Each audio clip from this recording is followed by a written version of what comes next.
A See, haggard I old girl. switch. A haggard old crone. What a way to start a show. Daniel, you know the deal. We already have one person watching. Hi, hit that share, hit that like. Daniel, you know the deal. You've watched a couple shows already. And guess what? The question of the week changes every week. You're my first interview this week.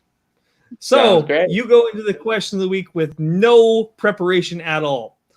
We'll get to who you are and what you do, but if you've watched the show, you know it's a little stupid. So, question of the week is: have you ever seen a ghost?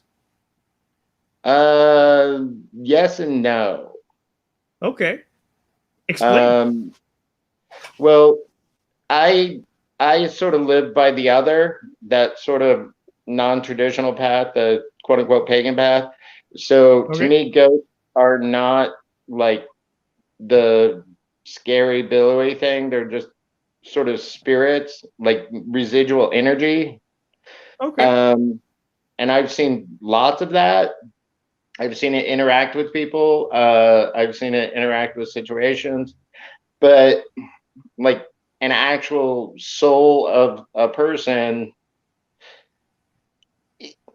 trying to go through those silly little Western notions of ghostliness, not so much, because spirits don't really act like that. So that's probably the best answer you could have given me. We'll oh, talk when we're okay. done, but that's awesome. So you're an author of Date with Death. Uh, Yeah. is it supposed to be read that way? Is it supposed to be Date with Death, or is it supposed to be like Date with Death? Yes, it's a paranormal it's a paranormal rom-com. So it about death. So you Okay. read it ominously or hilariously. I tried to make it a play on words. Okay. Like, you're gonna get what's coming to you. If death comes for you, be prepared. And by that, you could also say, have a condom handy. That's awesome. So, as an author, where'd the idea come from? Is this your first book, or do you have more books than this one? This is my first published. Okay. It's not the first book I wrote, um, but it was something that came to me last summer. I was in a writer's block trying to edit a really wordy book that I'm trying to get published, that I decided to break up into four separate books. Um, and I was stuck on it, and I needed like something, and then I had this weird notion and ran with it. So this is the first published one. I've done a short story in the Love is Love anthology. Tried to submit a few other short stories. The whole writing game is new for me, so I'm just now getting up the learning curve. That's awesome. When you so every writer is a little bit different, right? Some people sit down and they'll write for 4 days straight, and bam, they have a book and it's done, and they submit it. Other people Mhm. take months and months and months. Other people take years and years. What type of writer are you, and what's your process? Um, I try mostly stream of conscious. Like, I have I over intellectualize all the plot lines and the character development in my head. Then I write it out, and then I process it, and I try and interact how they do it. And I sort of live the book in my head first before I even write anything. So that was one of the reasons the book that I wanted to publish first ended up being over 1 million words, and nobody wanted to publish something that long. So I started breaking it up, and now it's going to be in 4 books. And then as I got better at writing, I started re-editing that, and then I just sort of like layer after layer after layer.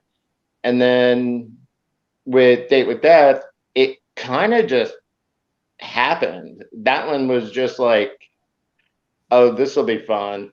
So I wrote it, I sent it out to a publishing company. I got one of their editors contact me and say, your perspective, point of view is a little weird. Maybe do some rewrites. And I did, and I was really happy with it. And I stumbled across Breaking Rules. I was like, well, screw waiting around with an established publisher that is all like corporate and stuff. I went with Breaking Rules because I liked their mission statement. And Christopher, within a week, was like, yeah, we want to publish your book. I was like, okay. That's And awesome. I've already started a sequel to it and a couple other pieces I'm trying to quickly get done, but me and short stories don't really work. I get real wordy. That makes sense. So, by the way, the two people who are watching, hit like, hit share if you want to. And if you have questions, ask the questions because I can see the comments over here. So feel free to ask questions and I'll see if Daniel will answer them. Don't ask him about his booty or anything like that. But yeah. Well, they can. I mean, I'm actively looking for a date, so yes, they can. That works. That works. So Daniel, when you talk about writing 1,000,000 words and then basically having to go back and divide it and divide it and divide it, because let's face it, even a big book is probably only 400,000 words, even like 1,000 pager, right? So Yeah. 1,000,000 words. How do you keep something like that cohesive from start to finish?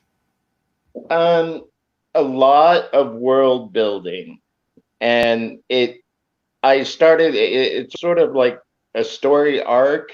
That was supposed to be the first book of 4 books based on an entire mythological narrative of something that just kind of I've been working on and off for like the last 15 years, and it just took on a life of its own, and now these people are real in my head.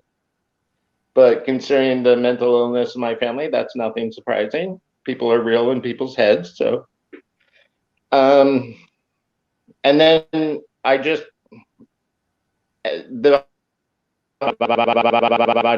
finding where to stop, Okay. and then picking it up and all the little nuances and details, because I'm not a big fan of like introducing things at the very last minute, like it's a twist. That makes sense. You leave little Easter eggs throughout the whole thing to develop the story down the road. So when Jennifer wants to know, we'll get to the next question I have, but she wants to know how far along you are with the sequel for Date with Death. I'm assuming because she wants to read it is about halfway done. The working title is Gary and His Emotional Support Vampire. Does the vampire have a name? Yes. Okay. That's a simple answer. You want to hear it? Well, sure. Ipswich at birth. They call them switch, so switched at birth. Okay. That makes sense. That makes a lot of sense. My next question is, you talk about writing mythological fantasy. Now, yes. We might geek out together, but where does your love of that come from? Oh, my library is over there, and it's full of Robert Jordan books that are this thick. This is just one of the 12 altars in my house. And I've got bookshelves that I can't even show you because they're all over the place. But I honestly, I think I was born with a love of mythological fantasy. I would seek out, like when I was 4 or 5-ish in kindergarten, I would always seek out those weird books that had like the Mother Goose stuff. And then when I was in first grade, I made my first trip to the library. I immediately went over, found this book on candle magic, and just fell in love with it. And from there, it's been downhill. Gathering downhill. moss. I don't think that's truth. Truth is 7 layers of hell. Yeah. I've got no. Books lead us to a world where we couldn't exist, if that makes sense. It allows us that freedom to be someone that we're not. Oh, absolutely. I agree with you. I don't think rolling downhill is a bad thing. I think in this society, I rolled downhill and my parents got all concerned and my neighbors got all concerned and the kids in my schools got all afraid of me. So it worked out. Well, yeah, I'm not going to go there. I did the same thing. I understand. Yeah. So, where do you want your career to go from here? Do you want to be a full-time author? I'm assuming with one book you're not quite there yet, but is that what you want to do eventually? Um, I I guess I definitely want to have quite a few books published, but I don't think that's the end all and be all. I have a background in painting and sculpture, and I want to do more work with that. I'd like to get to a place where I can do my own publishing company so that I can help support other artists, not just writers, but artists and creative types develop their work similarly to what Breaking Rules is doing. Because I think the world needs a lot more of that, a lot more collectivism, a lot more collaboration, and a lot better chance for unique and individual voices to be heard. So I think that's the ultimate goal. Yes, I would like to make money at writing. I would like to make money off a publishing company because working day job sucks, as we all Yeah. know. Yep. When I've tried to not have a day job for 15 years, so I understand completely. When you look at the inclusivity of what you're talking about and working with other artists, working with other uh, authors, I guess, uh, where do you see that actually? Where do you see it actually working? So it's a good model for it to happen, if that makes sense. That doesn't. It's not worded correctly. Artists are weird. We're weird people. How do you work together with people to make it actually work? Ideally, it would be in a non-hierarchical manner, but the real world suggests you need a wrangler, somebody who keeps people focused, somebody who keeps people on track, somebody who says, "Hey, I need you to be focusing on this. What do you need in terms to make your dreams happen? Make a list. Doesn't it can be in crayon? I don't care. Just put your ideas down, and then let's focus on how to do it." Yeah. Um, and right now, I think that's the role that like Christopher Clausen role plays with Breaking Rules, is he's trying to be the wrangler for everyone. And as we all see with as writers, like it's kind of like that old game Barrel of Monkeys where they all fly out, you Yep. know, and you got to get them back in. It's that's sort of you need a full-time nanny slash wrangler kind of thing to keep people, you know, working toward their own goals. I get it. I'm doing 30 shows a week doing this and getting everybody in line that actually people don't even know how to use time changers. I get it. It's hard sometimes with artists. When brain went sideways, where can people find your stuff? Right now, Amazon.com and Breaking Rules Publishing are the two biggest places. I've set up my author page on Goodreads, so they should be able to leave reviews. Amazon, you should be able to leave reviews. But those are really the best places. And then I advertise all over Facebook, and I'm yeah, I know what you mean about the artist thing because I'm in the last month and a half I've had to learn a whole new skill set with social media like Twitter, Instagram, all Pinterest, all these other sites that I'm like I want no part of, and now I'm a part of. And like even setting up this, I gave myself 2 hours so that because invariably things go wrong. I'm a Yeah. techno gremlin, so things always go wrong when I use technology. Jennifer says that she's proud of you. Just so you know, she's the only one watching Oh, right now. But Jennifer says she's proud of you. What a heck of an interview you she one was. Hey? fan. I'm sorry. So So she was a heck of an interview, right? If you Oh, watched it, she was great. Now, I do have a question. We're going to get off the book and we're going to go to paganism because you mentioned it to start with. A lot of people have no idea what paganism even actually is. They just think, "Oh, I'm Christian," blah blah blah. But what is the root of most pagan beliefs? most pagan beliefs share commonalities only in that it is a non-dogmatic polytheistic belief system. It anything between like very stringent god goddess to very zen Buddhist, like a lot of people are like Hindus in America are considered pagan because they have a polytheistic belief system. In India, they're not considered pagans because it's part of the culture. Um, there really is not one clear definition. You have different traditions within that.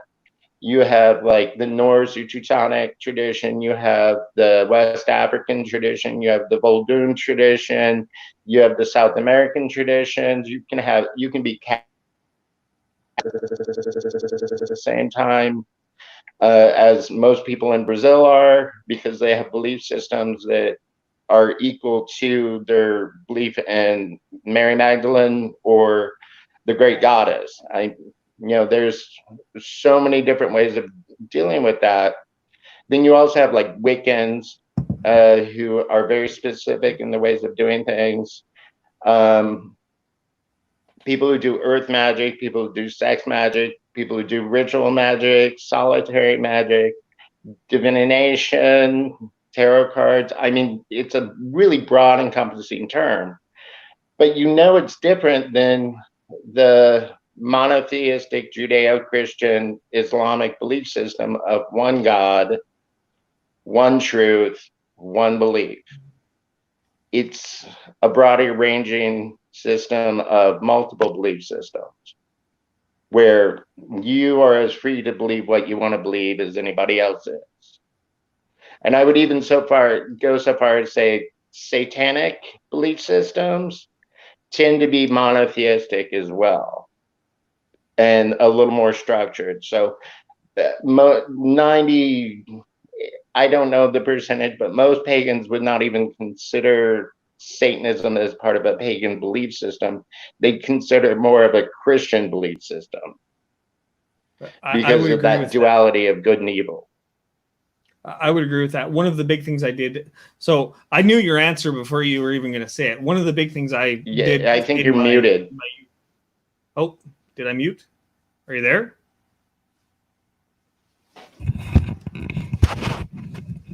How about now?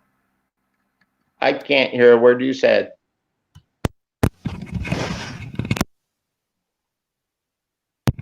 Do. Nothing. Okay, Mike. 1 second. Audio. Check. Now, can you hear me now?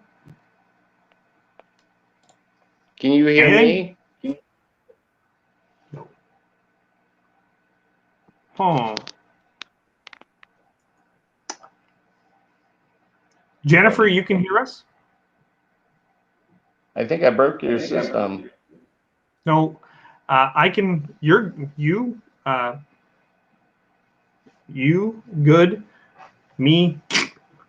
Um, do. One.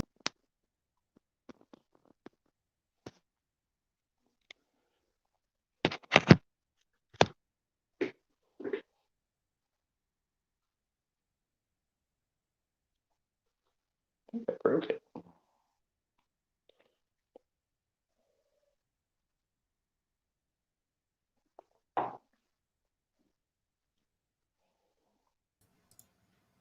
Oh, are you there? Can you hear me? Yes, and I can hear you now. Okay, sorry about that. Thank you for our watchers who watched a minute and a half of me screwing around. So I do apologize for that. When the reason I asked you about the paganism in general is because people just don't understand it, right? They don't understand that, oh, there could be possibly a different belief system that what I had in the past, blah, blah, blah, all that stuff, right? And I studied all of it. I studied Christianity, I studied Wicca and Buddhism and a bunch of other things. And the truth is they all basically have the same message, whether people want to admit it or not. And that's love everybody and don't be a prick. Generally, right? When you, in your writing, with Date with Death specifically, it is a rom-com mixed with horror. Is that correct? Macabre, mixed with the macabre. Okay. I kind of poke lighthearted fun when people die in the book. Okay. There's one scene of them in the hospital that I try and do something kind of respectfully, because it's about a little girl passing away from cancer. But the main character and Death are still flirting. So I tried to make it respectful. Okay. But also give a perspective that Death is nothing really to be afraid of. That makes sense. I tried to make it more macabre than like actual horror. Okay. Yeah. So horrifying for the main character's friends, but only because they're not used to it. So from that perspective, death can be really hard. Do you think your books or your book is therapeutic in some way for some people to understand that process? I wouldn't go that far. Okay. I'm of the personal belief that if you can't laugh at death, you're already dead. And for me, I just want to take the sting out of it. Like, people are going to die. If it's not like, if somebody's not murdered, then why are you afraid of it? It's a different change. It's life, death, rebirth, that kind of thing. That makes sense. Before we end off, we're at 22 minutes. Normally I do anywhere between, 8 and 30. So last question I have always is the same every week, all the time. What's one thing you've done for yourself today to make yourself happy? And I don't mean like yesterday. I mean today. One thing. And it can't be this. Okay. Well, I did a couple of things that I'm actually kind of happy about. I managed to sweep up like today's cat hair. My cat's shedding every day, so I feel like I have to sweep every day. Hung up some clothes and cleared out some junk and printed out a mailing label for some stuff I'm selling. So yeah, that's enough to make you happy? No, it's enough to make me content for right now. And then I've already, before this show, I made a list of the 70 things that I still want to get done because I'm kind of a workaholic. That makes sense. So here's the thing about that. You said content. And that makes me really happy that you said content, because some people think happiness is doing a bunch of stuff, right? But contentment's really where happiness is. Finding your place and just being happy with yourself. That's what true happiness is, in my opinion. That's the process. Yeah. Every day you got to work at that. Yeah. Anything before we part ways? Is there anything else you'd like to talk about that you'd like to promote other than, go ahead, promote your book now again, and let's do this. Yep. Date with Death, available through Breaking Rules Publishing. Also check scrolling below, everybody. Yep. And check out the other works from the other artists and writers over there. A lot of amazing people have put out a lot of amazing stuff. And it's definitely worth following and checking out. And this show's always a blast. I'm so glad I was able to be a part of it. I appreciate everything you allowing me to do this. You got me early in the day, so I'm not on the top of my game yet. If you do a 4 o'clock interview with me, I'm just giddy and stupid. Jennifer will attest to that. That always works. Yeah, Uh, I'm normally asleep at this hour of the day, so I got up early for it. where are you based out of? Indianapolis, So you're asleep at like Indianapolis. noon? Well, I'm mostly a nocturnal person. I'm not that diurnal. So I don't usually get my day started till about midnight. Okay, that makes sense. Yeah, but I get it. I've got 3 kids, so my days kind of do the same thing sometimes, right? At 8:30 when they go to bed, I have 6 hours of work to do most of the time. So, so yeah. my my kid's a hyper needy cat, so he keeps me running around all day and night. Goddamn cats. Anyway, we didn't even swear during this one. Holy cow! What Well, the I chickens? know. I mean to. I always intend to, and then I find I have no reason to. It's weird, right? Anyway, Daniel, I want to thank you so much for coming on the Jesse Lewis Show. Everybody who's watching, please hit the like, share. You know the deal, whatever it is, and follow on Facebook. Follows are important. Anyway, ladies and gentlemen, Daniel Fisher. Find him on Amazon. That's a good place to buy his book, or Breaking Rules Publishing / whatever you see down there somewhere. There's also links in the description to the show. Daniel, thank you so much for being on. We ended in one way. I need you to wave bye-bye to everybody while I hit the end broadcast. Bye, guys. Thank you. And come on, we're